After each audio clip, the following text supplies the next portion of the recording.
안녕하세요. 통증 닥터 립입니다. 오늘은 체중여파에 관련된 내용을 준비해봤습니다. 사실 저희 병원은 인대 강화 주사나 신경성술 같은 척추 관련된 치료를 많이 하고 있는데, 최근에 좀 이슈가 있었죠. 뉴스에 오르내리는 실손보험과 관련해서 관리급여라는 이슈가 있었는데요. 여기에 보면은 이제 체중여파가 잠시 언급된 바가 있었습니다. 그래서 이 치료에 대해서 개인적으로 상당히 신뢰를 하고 있다 보니까 체중압파라는 치료가 본의 아니게 좀 오해를 받는 부분도 있는 것 같아서, 체중압파라는 치료라는 게 어떤 치료길래 병원에서 하고 있고 또 권하게 되는지를 좀 설명을 드릴 수 있는 기회가 있었으면 좋겠다 싶더라고요. 그리고 이제 병원에서 이 치료를 권할 때 시간적으로 자세하게 설명을 다 또 못하다 보니까 이 영상이 좀 환자분들이 이해에 조금이나라도 도움이 되었으면 하는 바람이 있습니다. 슬라이드가 많아요. 이렇게 슬라이드가 많으면 다들 잘 안 보시는데, 그래도 나름대로 추린다고 추렸는데도 이 정도가 됐어요. 다만 유튜브도 살아남으려면 현대인들이 바쁜 생활 패턴에 적응을 해야 됩니다. 그래서 지금부터 딱 한 3개 정도의 슬라이드로 오늘 내용의 주요한 내용들을 정리를 해보도록 하겠습니다. 체외충격파, 영어로는 ESWT라고 하죠. 다들 아시는 바와 같이 신장에 돌 생겼을 때 깨는 그 기계 맞아요. 그겁니다. 그런데 이 기계를 사용하다 보니까 통증이 완화되는 효과를 우리가 확인하게 된 거죠. 결국 그런 경험들을 바탕으로 1990년대부터 근골격계 통증의 치료로 이용됩니다. 그래서 독일을 시작으로 인정이 됐는데, 어깨의 석회성 건염, 족저근막염, 테니스 엘보 대표적으로 이 3가지 치료에 인정이 되고, 그 후 치료 범위가 점점 넓어지는 거죠. 사실 최근까지도 병원에서 주요하게 체외충격파가 적용되는 곳도 방금 말씀드린 그 3가지예요. 어깨의 석회성 건염, 테니스 엘보, 그리고 족저근막염, 이 3가지는 정말 기가 막힙니다. 물론 오늘 말씀드리는 내용의 주제인 무릎관절염도 상당히 치료가 잘 돼요. 결국 오늘의 주제는 이게 왜 치료가 되냐 하는 거예요. 효과가 뭐냐 하는 거죠. 무슨 치료길래 이 생소한 치료를 자꾸 권하게 되는 거냐. 일단은 항염증 작용, 그리고 진통 작용이 있어요. 이 2가지는 사실 일반적인 물리치료에서도 기대를 하는 거기 때문에 아주 특별하다고 볼 수는 없어요. 물론 물리치료보다는 좀 더 효과가 좋겠죠. 근데 그 다음이 문제예요. 일단 혈관을 만들어줍니다. 그리고 조직재생 효과가 있어요. 심지어 줄기세포가 관여되죠. 사실 이 2가지만으로도 끝난 겁니다. 바늘로 찌르지 않고도 이런 걸 할 수 있다고 하면 이건 정말 대단한 가치가 있는 거죠. 그리고 그걸 머릿속에 넣고 환자분을 볼 때면 자꾸 생각나는 거예요.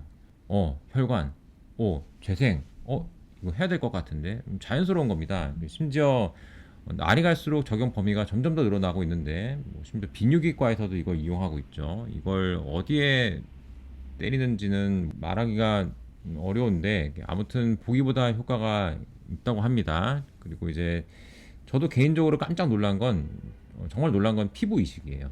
이식된 피부에 체중압파를 적용하면 생착률이 높아진다는 거예요. 죽어가던 피부도 살린다는 거죠. 이건 알면 알수록 선녀 같은 치료다. 그리고 그 외에도 연골을 보호해주는 효과가 있어요. 특히 이 부분은 무릎 관절염과도 의미가 크겠죠. 또 면역 과정의 실패를 복구해주는 개념이 있어서 관절염의 원인이 결국에는 면역 조절이 실패해 있다고 보는 관점이 있는데, 관절 면역 치료라고도 할 수 있겠어요. 이건 이것도 정말 무시할 수 없는 부분이라고 생각됩니다. 자, 여기까지가 오늘의 주요한 내용입니다. 앞으로 병원 진료실에서 의사가 체중압파를 권하게 되면 이러한 치료 원리를 기억해 두시면 아마 치료 선택에 도움이 되지 않을까 싶습니다.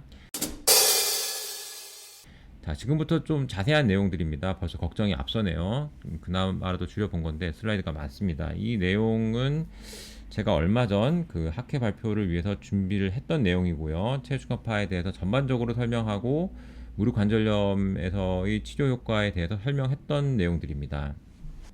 체중압파는 말 그대로 조직에 충격을 주는 거죠. 압력파를 초음파의 속도로 빠르게 전달한다고 설명을 하는데, 솔직히 어려운 내용이에요. 단순히 물리적인 충격과는 좀 전혀 다른 개념이라는 것만 좀 설명을 드릴게요. 솔직히 깊이 들어가면 저도 알 길이 없습니다. 쉽지 않은 내용들이에요. 물론 이름에서 느껴지는 것처럼 아프긴 합니다만 뭐 할 만한 정도예요. 저도 어깨가 아파서 받아봤는데 뭐 고통이라기보다는 좀 시큰한 느낌이 나는 정도였습니다. 전기 오르는 느낌이라고 해야 되나? 아무튼 할 만한 정도의 느낌인데 이걸 신체에 적용했을 적에 침전물이 분쇄되고 혈류가 증가되고 조직이 재생되고 통증 감소 같은 효과를 기대를 할 수가 있는 거죠. 역사가 보기보다 짧아요. 한 1995년부터 2000년 정도까지 치료 효과가 인지되기 시작해서 우리나라에서는 한 2005년 정도부터 인정이 됐어요. 그래서 이제 우리 환자분들에게 본격적으로 소개되고 적용이 된 건 그보다 이후니까 제가 뭐 한 학생 인턴 하던 시절에는 이 치료가 거의 보급이 안 돼 있었다고 보면 될 것 같아요. 그리고 이제 그 레지던트 할 때쯤 해서 아마 아주 드물게 병원에서 하는 경우도 있고 뭐 하지 않는 경우가 더 많았을 거고요. 사실 전문이 되고 군대 갈 즈음부터 이 치료가 좀 대중적으로 이용이 되고 있었던 것 같아요. 그 시점이 한 2012년 이후 정도가 아닐까 하는데 정확한 얘기는 뭐 아닐 수 있어요.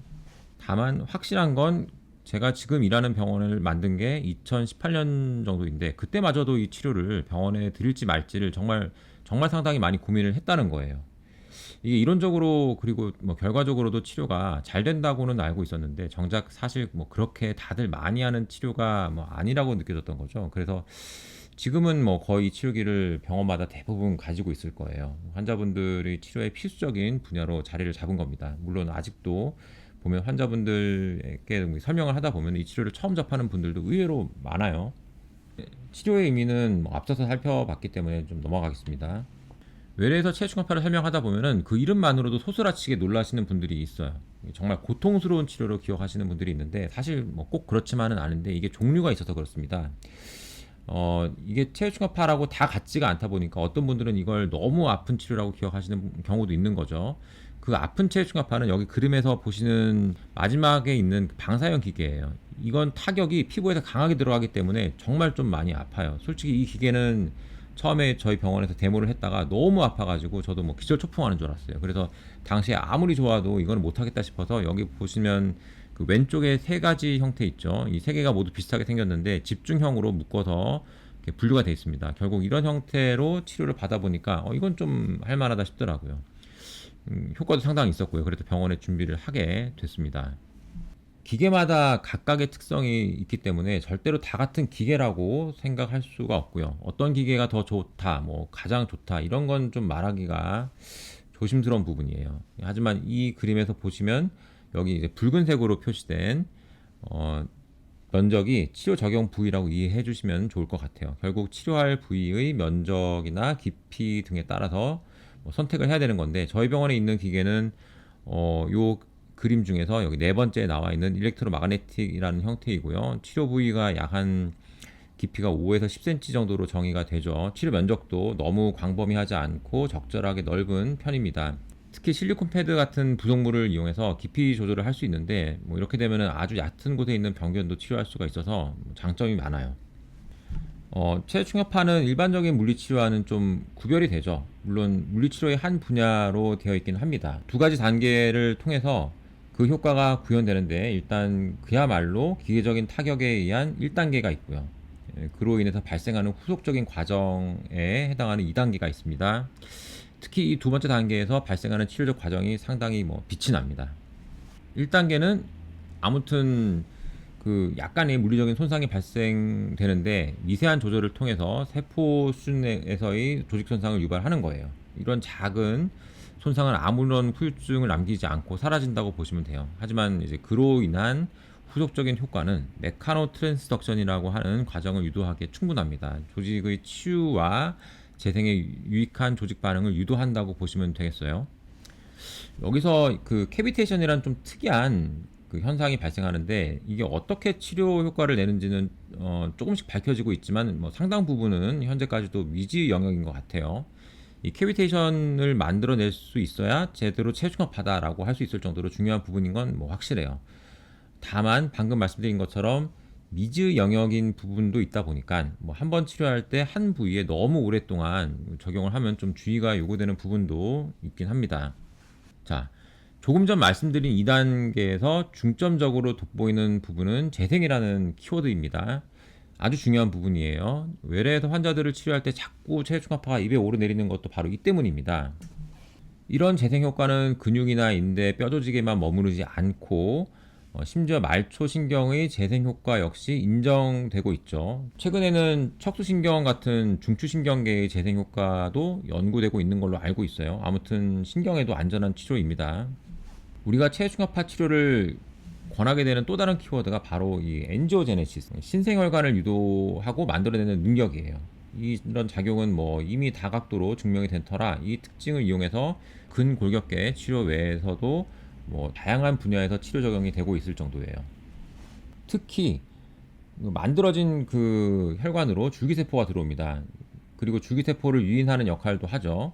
치료적으로 주입된 줄기세포에 작용해서 그 수가 늘어나는 부분도 어느 정도 확인이 됐다고 해요. 이건 정말 뭐 단점이 없는 치료 같아요. 하지만 이런 조합만 보이는 치료도 뭐 주의를 해야 하거나 하면 안 되는 경우가 분명히 있죠. 모든 치료가 다 마찬가지입니다. 항상 좋을 수만은 없어요. 일단 그 악성 종양이 있는 경우에는 주의를 좀 해야 됩니다. 하지만 뭐 치료 부위에 악성 종양이 있는 경우가 아니라고 하면은 뭐 괜찮다고 합니다. 또한 임산부들의 경우 치료 범위 내에서 태아가 있는 경우가 아니라고 하면은 뭐 할 수 있습니다. 하지만 치료 범위에 태아가 있다고 하면은 뭐 그건 할 수가 없는 거죠. 또 심장박동기 같은 전기를 이용한 기구가 삽입된 환자들의 경우에도 일단은 하면 안 됩니다. 그 외에도 뭐 이런저런 금기가 있는데 저도 좀 확실하게 말하기는 어려운 부분이 나이예요.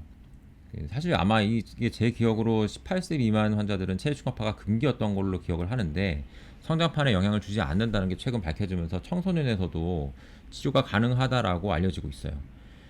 다만 이게 그래도 좀 신경이 쓰이죠. 그래서 이제 저도 어지간하면 18세 미만 환자에서는 뭐잘 처방을 하지는 않아요. 다만 비교적 안전하다는 게 확인이 되고 있는 것 같습니다. 치료하는 방식은 병원마다 비슷한 듯 조금 달라요. 조금씩 다릅니다. 그래서 이제 뭐가 이렇다라고 딱 잡아서 이렇게 해야 된다 말을 하기가 좀 힘든긴 한데 확실한 거는 일단은 뭐 증상이 발생하고 나서 초기에 치료를 시작할수록 치료의 전반적인 횟수가 줄어든다는 겁니다. 그리고 좀 강도 높게 치료하면 빨리 낫는다. 이거 맞긴 맞는데 또 약하게 한다고 해서 치료가 안 되는 건 또 아니라고 합니다. 무릎 관절염과 관련해서는 치료 효과가 있다는 거는 뭐 정말 탄탄한 그 근거가 있습니다. 다만 퇴행성 변화가 너무 심해가지고 뭐 수술을 앞두고 있는 환자분들, 수술을 해야 되는 사람들, 뭐 이런 정도의 상황에서는 치료 효과를 좀 기대하기가 어렵다는 것도 확인이 됐죠. 이 무릎 관절염이 어떻게 해서 그 치료가 되는 건지는 너무 많은 기전들이 있어서 하나하나 살펴보기에는 좀 어려워요. 하지만 전반적으로 혈액순환 개선 및 재생 효과가 주요한 치료 기전이라고 보시면 됩니다. 사실 이 두 가지 효과는 뭐 대부분의 근골격계 질환에 적용될 수 있어서 어떻게 보면은 약간 그 만병통치약처럼 느껴지는 경우도 있어요. 하지만 이렇게 좋은 치료도 분명 한계는 있어요. 연골을 재생시키지는 못합니다. 다만 아직까지 무릎 연골을 확연하게 재생시켜주는 치료 자체가 없는 게 현실이죠. 그런데 또 이게 그 연골을 재생은 못해도 보호하는 효과는 또 있어요.